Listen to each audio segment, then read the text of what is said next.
Sorry. Difficulty? There, that's better. Okay, thank you.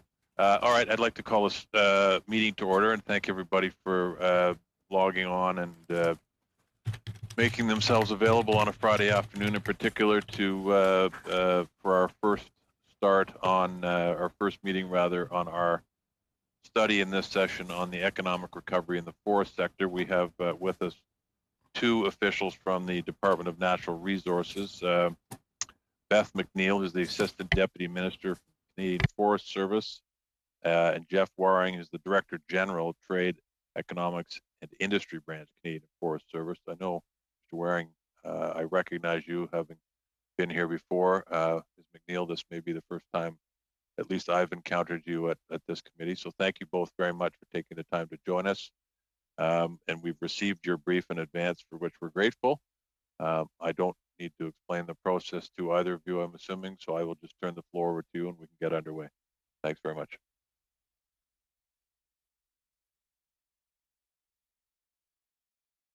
Thank you, Mr. Chair. And yes, we have met before at this committee. It's a privilege to be here today. Thank you for inviting me back to provide you with an update on Canada's forest sector. At my appearance last March, I described the challenges facing our forest sector, including the impacts of wildfires and pests on our timber supply, the softwood lumber dispute with the US, and declining demand for printing and writing paper as the world digitizes. I highlighted innovation and transformation in the sector, and that is primed to be a leader in the emerging circular bioeconomy and a pivotal provider of nature-based climate solutions to advance Canada's climate change objectives. All of these things remain true today. However, the world has greatly changed since last March. COVID-19 has had and continues to have a significant impact on the sector. Although it was deemed essential by governments as it provides consumer goods that are critical to Canadians like toilet paper, hygiene products, building materials, and personal protective equipment, it was still hit by unprecedented demand and price declines. These factors, combined with liquidity constraints and health and safety concerns, led to over 130 mill closures and curtailments across the country, affecting more than 19,000 employees. In response, the Government of Canada launched a series of business and worker support measures benefiting the forest sector. In particular, many firms and associations reported being supported by the Canada Emergency Wage Subsidy and the Work Sharing Measure. In addition, the government is providing up to $30 million to small and medium-sized enterprises in partnership with the provinces to defray the costs of implementing new health and safety measures resulting from COVID. This support will preserve jobs, keep workers and communities safe, and maintain the tree planting infrastructure critical to our sustainable forest management regime and climate goals, including the planting of 2 billion trees. Today, the sector is recovering, but unevenly. Manufacturers of wood products, packaging, hygiene products are doing well, supported by resilient consumer demand and strong housing and home improvement markets. However, the pandemic has intensified digitization and the demand decline for printing and writing papers. As a result, traditional paper mills continue to struggle, with some remaining closed and putting investments to diversify to other market areas on hold. Despite the pandemic, the Canadian forest sector remains key to helping Canada achieve its climate change objectives and a green and inclusive economic recovery. In support of the competitiveness of the sector, we launched several forest sector programs between April and July of this year, targeting research and development, innovation deployment, market and product diversification, and increased economic opportunities for our Indigenous peoples. As a progress update, our Investments in Forest Industry Transformation Program, known as IFIT, received 70 proposals from across Canada in response to its recent call for proposals, in total seeking $500 million in support from the program, with potential to leverage 3 times that amount. Similarly, our Indigenous Forestry Initiative program received a record 112 proposals seeking $74.5 million in support. Both programs are finalizing the proposal evaluations as we speak. Furthermore, our partnership with Canada's premier forest research organization, FP Innovations, has allowed them to rapidly refocus their staff on the immediate need of the industry, which is research on the potential to produce appropriate filtration media from wood fiber, with the end goal of producing sustainably sourced wood-based biodegradable face masks for general use. Through our partnership, FP Innovations is now accelerating their work to develop these biodegradable face masks. This record level of oversubscription to our forest sector programming and the ability of an organization like FP Innovations to meet urgent needs of PPE demonstrates both the eagerness and the ability of the sector to be a key player in meeting the demands of domestic and global markets during the most critical of times. In addition, I would like to highlight that for a country like Canada, there is no solution to climate change without forests. Healthy, resilient forests are a nature-based solution to a changing climate. The government is committed to planting an incremental 2 billion trees over the next 10 years, an increase in forest cover twice the size of Prince Edward Island. We continue to engage with stakeholders to operationalize this commitment. In the near term, the forest sector will continue to deal with the uncertainties and challenges caused by COVID. However, the pandemic has not changed the fundamental importance and potential of the sector to Canada's green, inclusive economic recovery. Rather, it has reinforced its essential role. Thank you very much.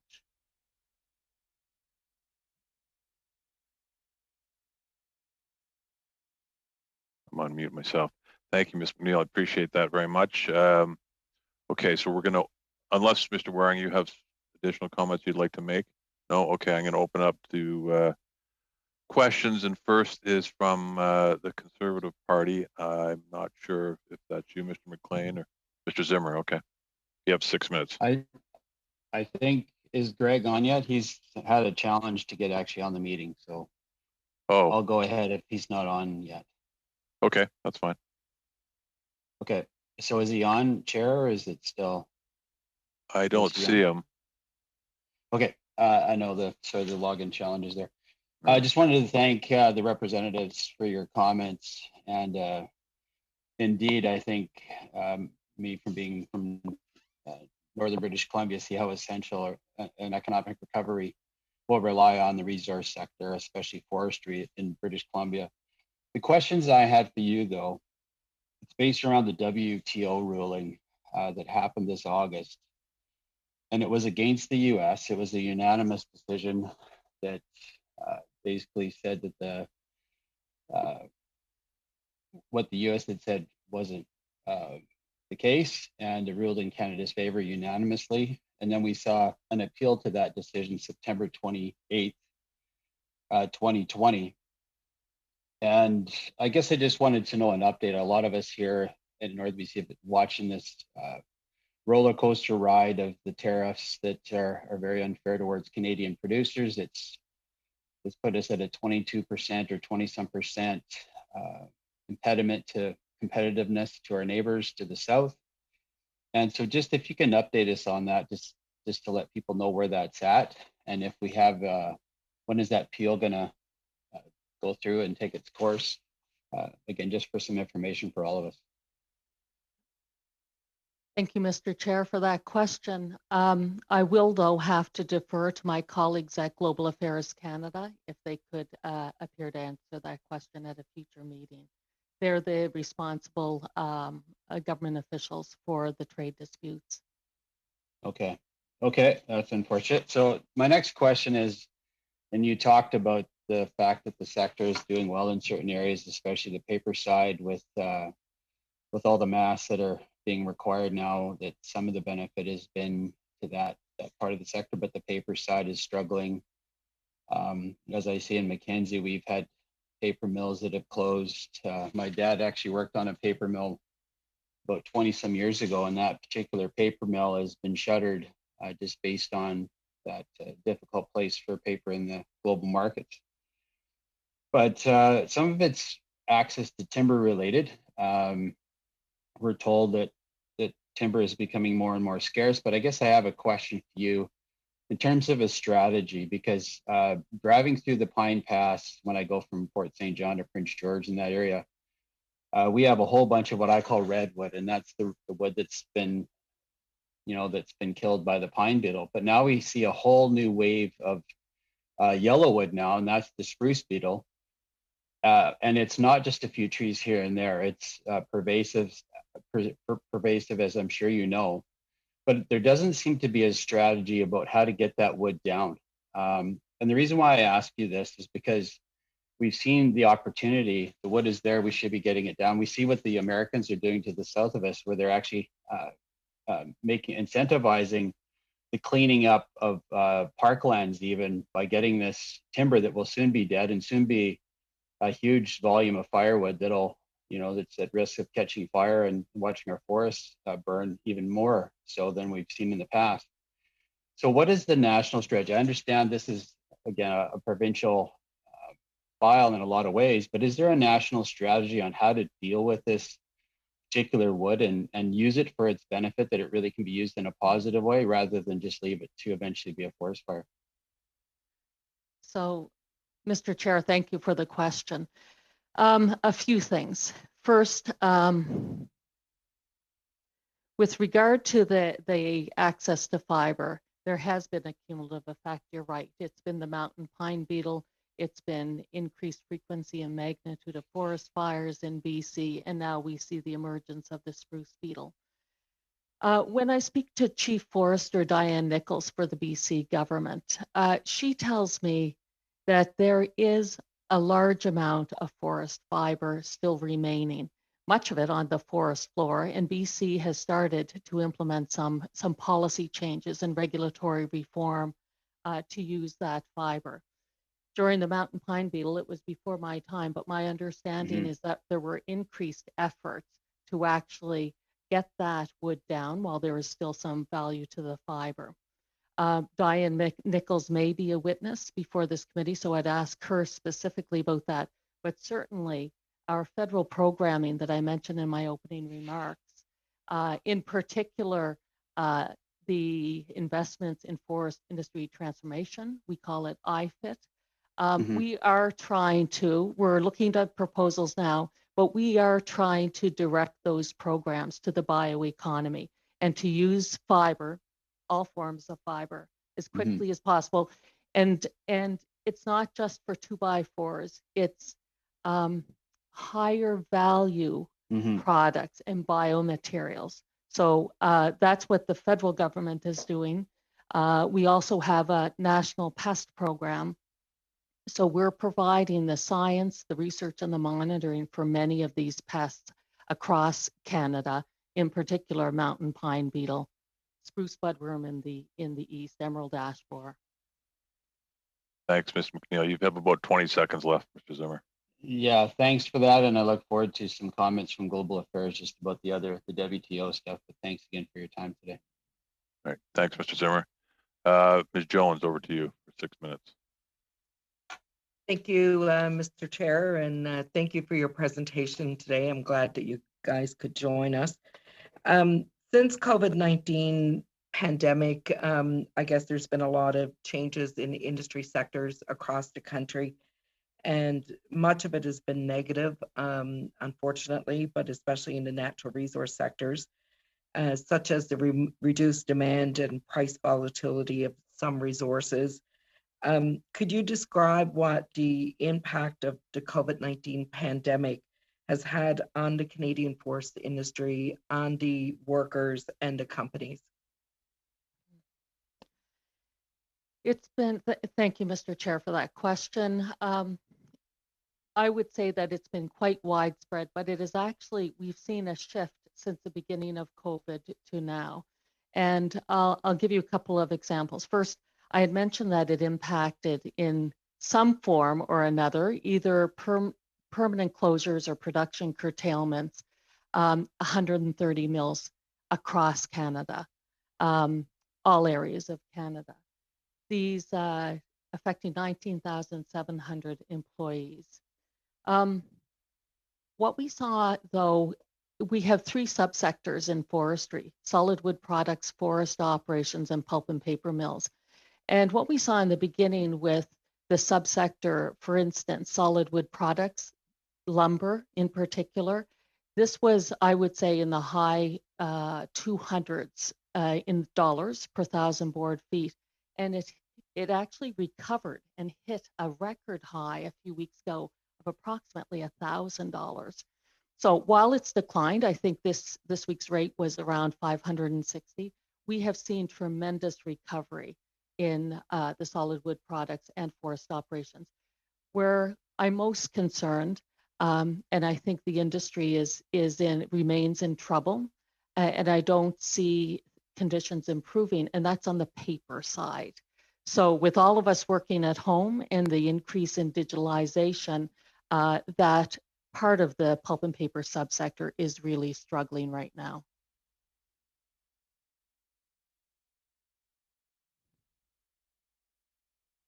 Okay, thank you. Can you tell me what impact there's been on the supply chains and demand for forest products? I know you talked about solid wood products, and there's been record levels of increase in those commodities. But is the market fairly stable in terms of the supply chains and the demand for product? As one of the committee members just mentioned, fiber has been an issue on the West Coast, but that was pre-COVID as well. When we talk about supply chains, as folks know, early in the pandemic, tissue paper, toilet paper was in high demand, and it was hard to find. But we were reassured when we spoke to the CEOs across the country that there was a plenty and that the supply chain was not going to be affected by that.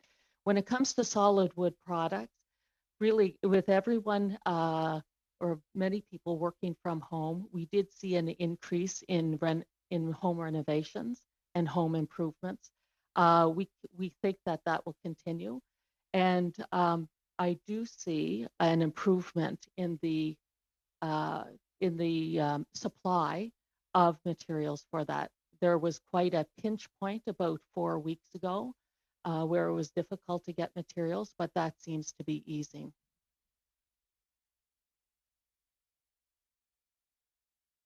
Okay, great. Thank you.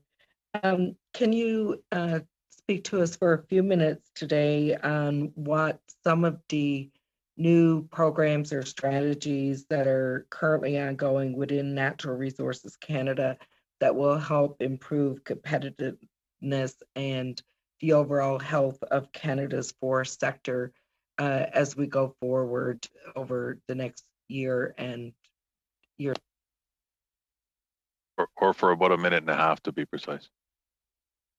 Okay, I would mention, thank you, Mr. Chair, in terms of supporting the competitiveness of the forest sector, the government announced in Budget 2019 $251 million for forest sector competitiveness programs. So that is, they were launched this summer. We're reviewing right now the proposals and the expressions of interest for a forest sector industry transformation program, the expanding market opportunities program for overseas markets, and the Indigenous Forestry Initiative. And another area that I had mentioned in my opening remarks was innovation programming, where we are helping to accelerate the production of a filtration media through the work of FP Innovations. Thank you. Ms. Jones, you have about Thank 20 you. seconds left if you want to use it. No? Thank you, Mr. Chair. I'm good. Thank you very much for your responses. Okay, thank you. Mr. Simard, you're up. Merci. Thank you very much, Mr. Chairman, and thank you, Ms. McNeil, for your presentation. First question, briefly. I don't know if you have this information, but the federal government's forestry strategy went from 217 to 220. Do you have the amounts the Government of Canada invested in its forestry strategy for that period?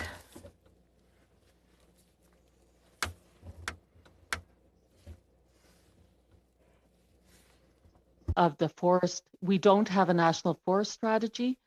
Is the honorable member referring to our forest sector programming? Oui. Actually, yes. That's what I'm referring to. Thank you, Mr. Chair.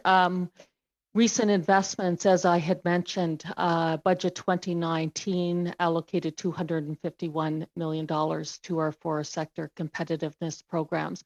On top of that, recently this summer, the Government of Canada allocated an additional $30 million for COVID-related health and safety measures affecting tree planting operations and mill operations across the country.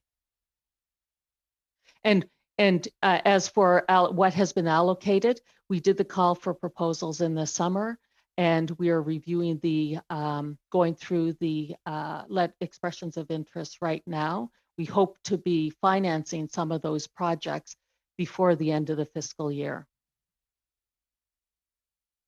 Bon, peut-être. I'll come back to that, Ms. McNeil, and maybe we can ask our analysts to paint a picture of investments made in the forestry sector. Maybe they can also help us in our study. So, Ms. McNeil, you talked about the softwood lumber dispute and the lack of liquidity. After speaking with several stakeholders, they said the federal program is not good enough because you need to be technically bankrupt in order to get federal support. My colleague, Mr. Zimmer, a little earlier referred to this problem, the softwood lumber dispute, and the fact that Canada won at the World Trade Tribunal. So don't you think the federal government should have a loan guarantee program, knowing that this lumber dispute, this trade war with the United States, we always end up winning it in front of international courts? Thank you. Mr. Chair, I think for the specifics on these questions, I would suggest that my colleagues at Finance Canada or ISED, Industry, Science, Economic Development, be invited to respond. There were COVID-related measures set up, and I believe what the honourable member is asking about is, in particular, the large employer program, the LEAF program. I would also add, though, with regard to softwood lumber, the pressure and the stress that we saw on softwood lumber operations in the winter, entering the COVID period and the early months of the COVID period, we are not seeing those pressures today. Mills are up at full operation, and the price per lumber, what they're getting per 1,000 board feet, has increased from approximately $295 per 1,000 board feet to this week $540. But that again was what I referred to. It hit a high of about $1,000. Merci, pardon, Madame McNeil. Thank you, Ms. McNeil. Sorry for interrupting. My time is limited. And again, sorry for interrupting. There's another problem I'm concerned with. It's the transition. By the pulp and paper sector, you talked about the bioeconomy, and we know that the transition of the pulp and paper sector will go through the bioeconomy. In your opinion, does the federal government already have programs to support R&D and this transition from pulp and paper into the bioeconomy? Thank you, Mr. Chair. Yes, we do. The government can. I will mention two programs. The investment in forest industry transformation. We have funded in the past projects that are pulp and paper related projects supporting the bioeconomy. And certainly in the letters of interest, expressions of interest we're reviewing right now, there are operations there that would be under the pulp and paper. I would also say that the Government of Canada funds approximately 1/3 of FP Innovations, and there are several pulp and paper members in that organization that benefit from our efforts to advance the bioeconomy, bioproducts. Thanks, Ms. McNeil. Mr. Samard, you've got about 15 seconds, so I'm not sure that gives you enough time to ask another question. Bon, c'est court un peu pour poser une question. Mais... That's a bit short, but thank you, Ms. McNeil. In 15 seconds, though, maybe your analysts could produce a document, a chart on these bioeconomy support programs, because we'll be looking at that issue next week. I'm just putting it out there. Cannings, over to you. Well, thank you, Ms. McNeil, for appearing before us again. So it's good to see you and hear from you. As you know, one of the themes of this study we're undertaking is how the forest sector can help Canada reach its climate targets, how it can help reduce our emissions. And I know the government takes credit for carbon sequestration in forests when it's calculating its emissions reductions. I forget the most recent figure, but it's somewhere in the 20 to 40 megatons. I have no idea how they calculate that, or if it's just some magical algorithm. But I'm just wondering if you could help me in there, how those are calculated, because I'm assuming that, you know, those emissions reductions they're putting in there are really additive, that they are the result of changes in actions the government and industry are taking, changing past practices. Otherwise, we're taking credit for a carbon sequestration that's been going on for millennia while our emissions are going up. So, you know, we have a situation where, you know, if we're taking credit for 20 megatons and in bad forest fire years, as we've had, maybe not this year, but in British Columbia, emissions are on the order of 200 megatons from those fires in that one province alone. So I'm just wondering if you could help me, if you know, how that contribution of the forest sector is calculated in our carbon emission accounting. Thank you, Mr. Chair. I think for the specifics, I would invite Dr. Werner Kurtz, one of my colleagues, to come and explain the methodology on that. But we do take into account right now in Canada, there's 14 megatons of carbon sequestered in the managed forest and derived wood products. But as we do those calculations, you are correct to say we have to take into account the emissions that happen when, for instance, mountain pine beetle goes through and destroys forests, as well as wildland forest fires. So it is natural disasters that is counted in that. And then we have a modeling, it's called the carbon budget model, that the government and NRCan produce, that's used around the world and in line with the UN, the United Nations requirements. But the technical aspects of the model, I can't answer today.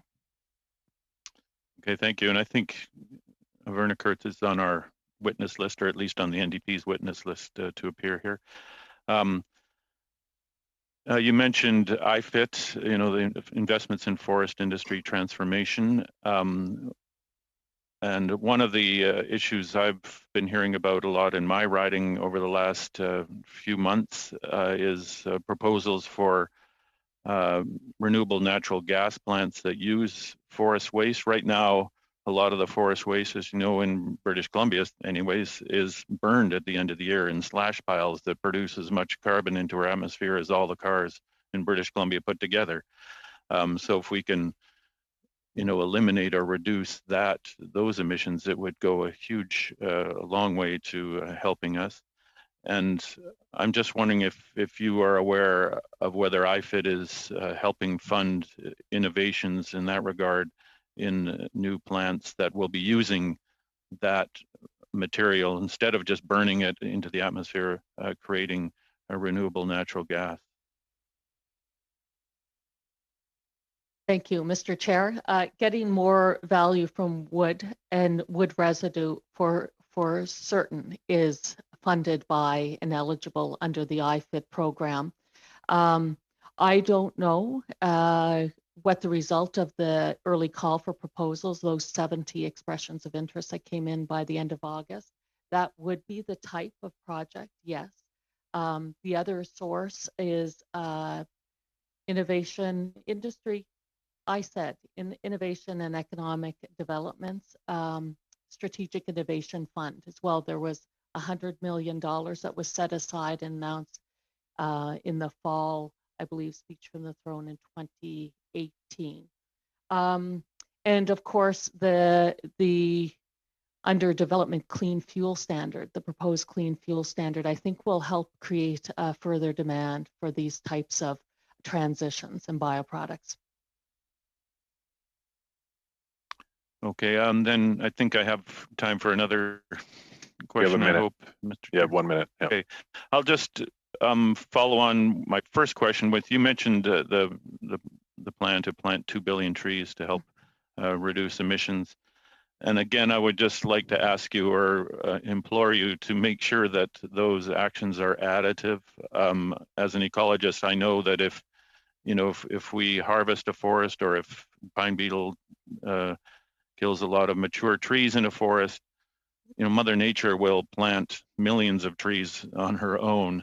And so for us to go in there and mow all those trees down and plant ourselves, we can't take credit for those, those emissions reductions through the sequestration. So I'm just wondering if there are plans to actually plant these trees, whether they will be planted in situations where truly trees would not have grown otherwise.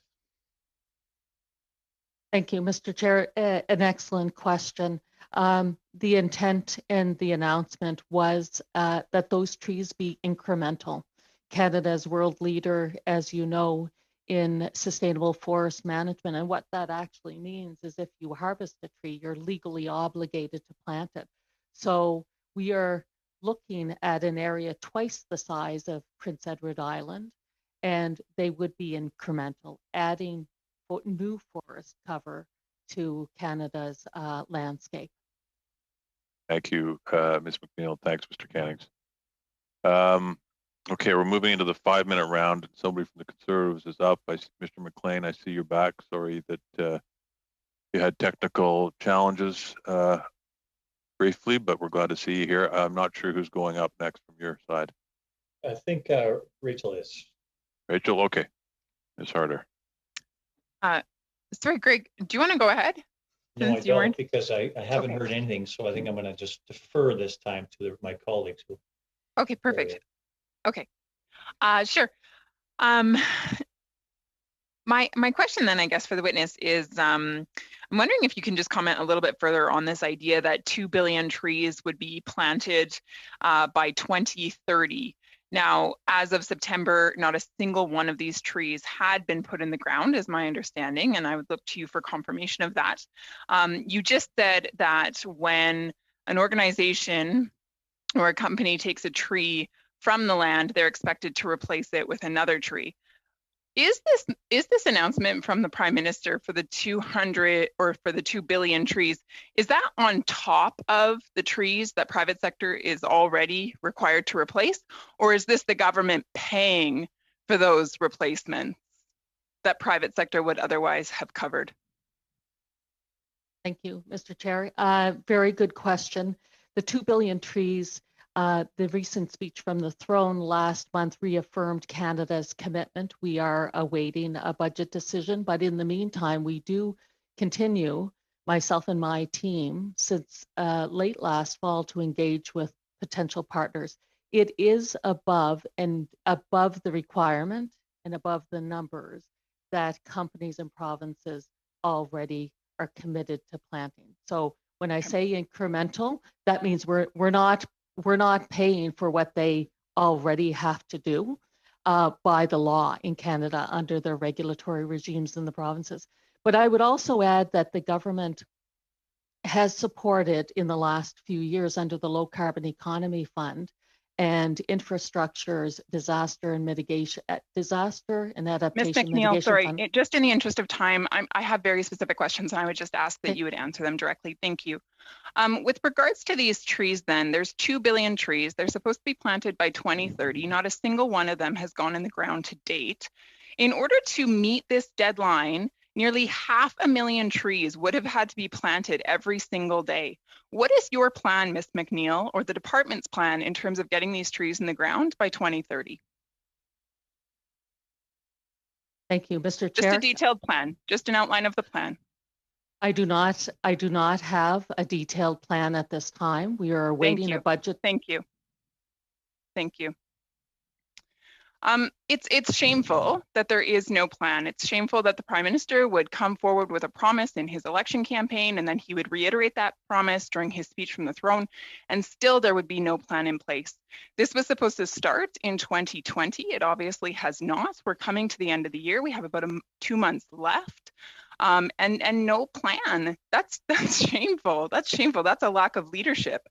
So my next question then is this: you said in your opening remarks that forests play a very key role in carbon sequestering and helping us, find solutions for climate change. Would you agree with me then that if forests play such a key role, wouldn't farmers and the work that they do also play a very important role? Yes. Thank you. May I ask why more attention is not given to that, or would you have an answer? My colleagues at Agriculture and Agri-Food Canada in Environment and Climate Change Canada are involved with meeting with stakeholders in the agricultural sector for nature-based climate solutions. I know this has little to do with you, but I would contend for this. I would say that actually this government unfortunately demonizes farmers over and over and over again when we know that they actually play an incredibly key role in sequestering carbon and helping maintain a strong environment for Canada. Now, my next question is this: the Prime Minister also announced a ban on plastics that would start being put in place in 2021. Now, in your opening remarks, you talked about how forests play a key role in maintaining a strong environment. But a ban on plastics, which, by the way, can be produced in a way that is incredibly environmentally friendly through natural gas and reusing plastics. So there's a recycling capacity there. Now, there's going to be a ban on plastics, which means that instead there's going to be a shift to using paper products and wood products. That means that more and more of our forests are going to be taken down. You just said that they're needed in order to help as an environmental solution going forward with regards to climate change. Why are we banning plastics? I would invite Environment Canada colleagues to answer the ban on plastics regulatory regime, but we harvest less than 1% of our forests in Canada, and what we harvest by law has to be replaced. Right, Thanks, I understand. Ms. McNeil. Yeah, unfortunately, that's all the time you have, Ms. Harder. Thank you. You're welcome. Very welcome. Mr. Lefebvre, over to you for 5 minutes. Thank you, Mr. Chair. Thank you, Mr. McNeil, Mrs. McNeil. Nice to see you again. Maybe I will give you a bit of maybe a minute to answer the question that was asked with respect to the 2 billion trees. I know you wanted to see some more on that, so maybe maybe if you can follow up to answer fully that question that was asked by my colleague. Thank you, Mr. Chair. What I intended on saying was we have been engaging with people, doing the necessary groundwork to inform a plan since last November. But the government hasn't remained idle. Under the Low Carbon Economy Fund and the Disaster Mitigation Adaptation Fund, the Government of Canada has supported over the last few years, and will complete this by 2022, 150 million trees being planted coast to coast. On top of that, our tree planting season in Canada, which saw the planting of 600 million trees this year, was at risk because of COVID. So some of the costs went up as much as 20%. So the government is currently implementing, under Natural Resources Canada, $30 million to help defray those costs that ensured that the trees got in the ground this year.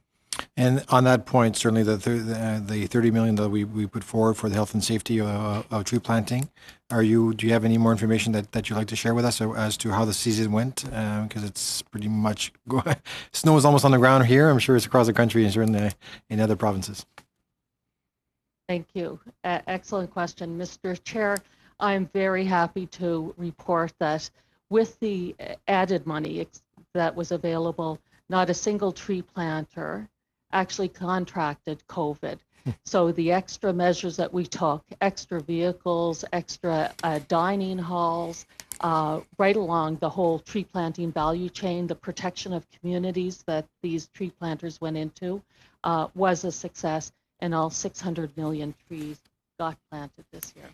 Thank you. So I'm the son of a welder that worked in the pulp and paper industry at Spruce Falls and Kapuskasing. My grandfather helped build the mill back in the 20s. So forest pulp and paper is very key. So I know that this pandemic has really put a stress on paper. On the pulp side, though, what are you hearing on the potential? Certainly, when we talk about the bioeconomy and maybe diversification, what are you hearing from stakeholders from across the country or what that potential provides? Thank you. Mr. Chair, the potential with regard to the pulp side of the business in support of the bioeconomy and bioproducts, I really believe is limitless. For instance, I've seen a plastic bottle that's actually made from waste from the bioeconomy. It's a little brown looking, but this bottle not only will go in your recycling, it won't go in your recycling bin, it's actually biocompostable. So we are seeing things that we never imagined coming from residue and other products from the pulp side of the business. There's huge opportunity. Thank you. Now, you also mentioned on the international markets, what we're trying to do certainly to support exports of Canada's obviously value-added products or just our raw products as well. Maybe can you give a bit more information on that? Because I don't think we can have a lot of witnesses that can come forward to maybe provide us what are we doing as a government to support in the Canadian stakeholders to access international markets. Thank you, Mr. Chair. We have the Expanding Market Opportunities Program, and we're targeting countries such as Japan, India, China, and our exports have actually increased by 8-fold in the last number of years. And I was on an international call just yesterday, and the demand is high, even though we're operating in a digital world. EMO partnered with 14 separate organizations in Canada this year, and the market has not slowed down in terms of exports. That's great. How much time do I have, Mr. Chair? 30 seconds. Okay. So on the IFI, the Indigenous Forestry Initiative, can you give us a bit of background on the success that this program has had? And I know we've enhanced it. And can you maybe give us certainly I've witnessed this with my own eyes, but I want to hear from the department. What are you guys seeing as the benefits and certainly what the consequences of this funding has provided?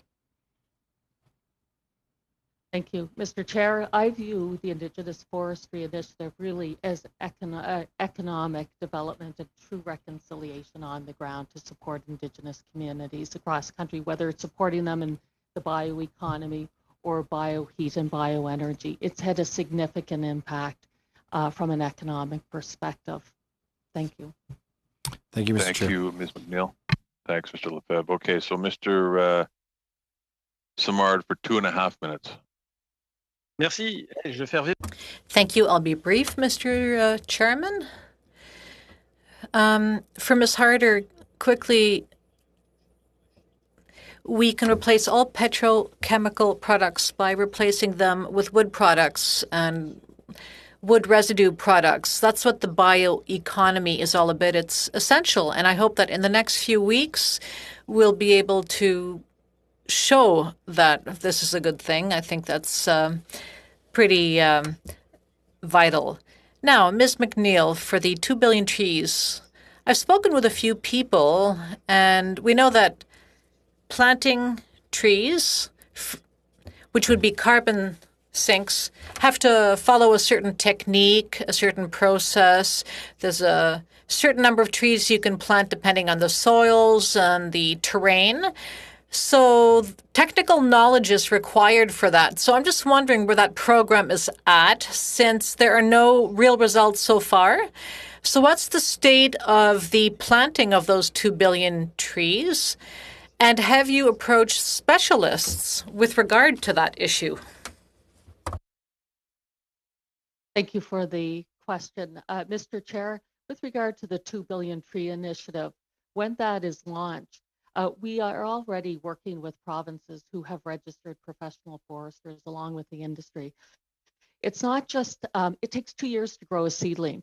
So it's growing the right seedling, it's selecting the sites, choosing the right species for the sites, it's preparing them. And then once they're planted, we have to monitor for success. We do have the capacity lined up with provinces, and we have capacity internally at NRCan's Canadian Forest Service. 30 seconds, Mr. Simard. Rapidement. Okay, in 30 seconds. We talked about the potential of forestry to fight climate change, and several stakeholders have told us that the best way to fight climate change is to have a carbon clause in some government procurement contracts. So, Ms. McNeil, do you know of any initiatives which the department could take to have a carbon clause in government procurement contracts? You might have to answer that yes or no. I would defer to Public Works and Government Services Canada. All right. Thanks, Mr. McNeil. Thanks, Mr. Smart. Mr. Cannings, over to you for 2.5 minutes. Well, thanks again, and I'll just switch to one of the other foci in this study is around the value-added piece about how we can support the forest industry through that mechanism when it's having tough times, especially in terms of the illegal tariffs going to the United States. And people that have been on this committee with me for a while know that I've always put forward the idea that mass timber is one of the best ways that we can do that. We can take our 2x4s, 2x6s, and turn them into something more valuable, get more jobs for every tree that's cut down. I have Structure Lamb in Penticton in my riding, was really the leader in North America on this. Now Kolesnikov in Castlegar has built a very large brand new plant. We've heard of Chantier Chibougamau in Quebec that does this as well. I know in the past the federal government has supported this initiative through pilot projects, through research,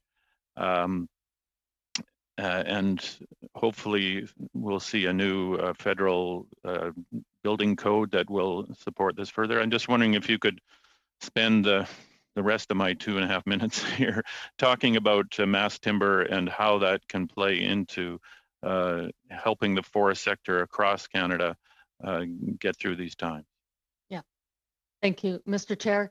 As part of nature-based climate solutions, it's not just planting trees. It is increasing the use of wood and the circular bioeconomy. Mass timber construction has enormous potential. We've already seen British Columbia and Alberta changing their building codes to build mid-rise buildings out of wood that were built with concrete and steel before. Nationally, we are working on changing the national building codes, and I would hope that that would be announced soon, and that would be up to 12 stories. So what folks are realizing is that after we harvest this wood, we keep the carbon in that wood. We call it long-lived wood products, and it continues to sequester that carbon, and then the cycle begins again with reforestation. Excellent. Thanks, Mr. McNeil, Mr. Cannings. Who's going next from the Conservatives? That'll be me, Mr. Chair. Okay, Mr. McLean, over to you for 5. That'll be Mr. Patzer, actually, but. Oh, sorry. Okay. You go ahead, Mr. No Patzer. I worries. was looking at the wrong screen. Not a problem. Thank you very much, Mrs. McNeil, for joining us here today. I got a few simple questions to get started here. First of all, just wondering if you know, or if there is a report by your department on how much carbon 1 acre of forest land sequesters. Thank you. Is that that's treed land? It would depend on the type of tree, the type of species, but certainly, and we measure in hectares. Certainly, we would be able to provide that information. I don't have it with me right now. Okay, yeah, if you wouldn't mind producing that report, but also then just with the total amount of hectares of forested land that there is in Canada, so we can get an overall picture of how much forested land we have in the country and how much carbon it sequesters overall. If we could get a report on that from you, that would be fantastic. The Prime Minister said it was necessary to prorogue Parliament so that we could consider the government's new plan in light of this year's COVID situation. After prorogation in the New Throne speech, what have been the major shifts for your department to refocus your work in the last 1 to 2 months? Thank you for the question. Mr. Chair, the focus in our department is really helping natural resource sectors get back on their feet. I like to say we're continuing to support the workers in the sector's communities to survive. We need to help them stabilize and then reimagine a transformed sector like forestry that is a part of the bioeconomy. So green, inclusive recovery, economic recovery. That's our focus. Okay, and were there any projects or activities that were put on hold or canceled because of the prorogation of Parliament? I'm proud to say that we launched our programs in July. We're evaluating without delay the expressions of interest in the forest sector programming. Okay, so there were no programs that were put at risk or set back or anything like that? No. Okay, right on. And then how has the government's response to COVID affected your ability to help the industry with its ongoing challenges and losses? Could you repeat the question, please? Just how has the government's response to COVID affected your ability to help the industry and with its with its ongoing challenges and losses that it's experienced over the last number of months, even prior to COVID? With the government programs that we have in place, with the renewal of our forest sector programs prior to COVID that were launched this summer, and the COVID-related measures aimed at employees, we've been able to help support at the worker and at the firm and sector level. Okay, thank you. So kind of going back to the environmental focus here, there's an expectation out there for bioproducts and biofuels to reduce demand for fossil fuels. So has your department calculated Canada's competitive capacity for producing these products? I'd have to defer to my colleague, Jeff Waring. Jeff, are you aware of that, if we have that analysis? In terms of a complete landscape perspective, we haven't gotten into that kind of detail, no. Okay, and just again, how much of a reduction is possible for emissions, and how soon could it happen if we were to shift into biomass, bioproducts, biofuels? I think that's similar to Jeff's answer. We don't have the analysis. I don't have the analysis today. We can check back with colleagues in our department and ECCC. Okay, so those studies are ongoing. Those are things that we're actively pursuing, or have we started pursuing to get that information yet? Or I'm not the expert in this area. I'll have to take the question back to my colleagues at Environment Canada and my colleagues at NRCan. Okay, yeah, it's just important to make sure that people know that we have a plan, or that if we don't have a plan, that we're on our way to getting a plan. So yeah, I would appreciate that. And just kind of lastly, just one other point I want to touch on. Again, we've talked a little bit about the issues with trade with the U.S. here. So I'm just kind of curious to know on your feedback this fall here. The Prime Minister has expressed that either outcome will be significant for Canada when it comes to the U.S. election. I'm just wondering, would it be fair to say that your department shares this outlook? I will not comment on the trade disputes and the state of the trade disputes. That's for Global Affairs Canada. Okay, and as far as our forestry and natural resource sector is concerned, would your department expect for there to be consequential policy differences or changes resulting from the American election. And the reason why I'm asking this, I'm just wondering if there's some forethought going into a sector strategy, depending on what the outcomes could be based on what our biggest trading partner is doing. We have an excellent relationship with the United States and my counterparts in the US. I don't expect that to change. Thank you, Ms. McNeil. Thanks, Mr. Patzer. Okay, Mr. Weiler, you're going to take us home and end our week on a positive note. Over to you for 5. Thank you, Mr. Chair. And thank you, Ms. McNeil, for joining our committee again. In your opening remarks, you mentioned that the federal government's providing up to $30 million for small and medium-sized enterprises in the forestry sector to help defray the costs of safety and health measures related to COVID. I know how important this has been because I've heard from a mill in my riding about the additional costs they were facing. And so I'm wondering if you could just, or I'm hoping you can give us an idea and a little bit more information about how this money is being distributed. Thank you, Mr. Chair. This program is being administered by the provinces. We've been engaging with them for a number of months now, and we're in the process of developing contribution agreements with the individual provinces across Canada, and they'll be disseminating the funds. Thank you. And to follow up on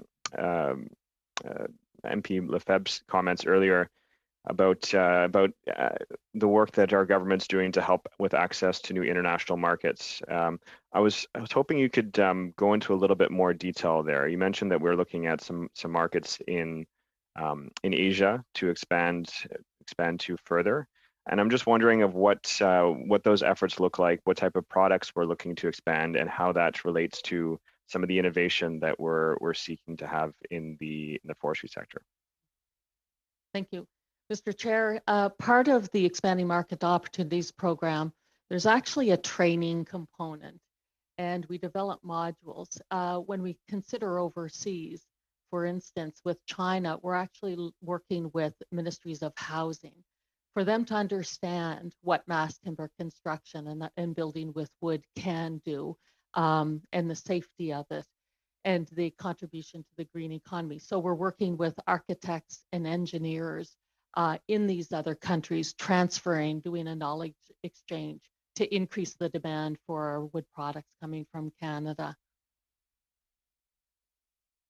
Well, thank you. And I remember quite clearly during or right after the Olympics, there was a major trade mission made to different areas of Asia to promote wood as a building product, and particularly to follow on MP Zimmer's comments about using pine beetle infested wood as an option, really to help take advantage of something that would otherwise go to waste.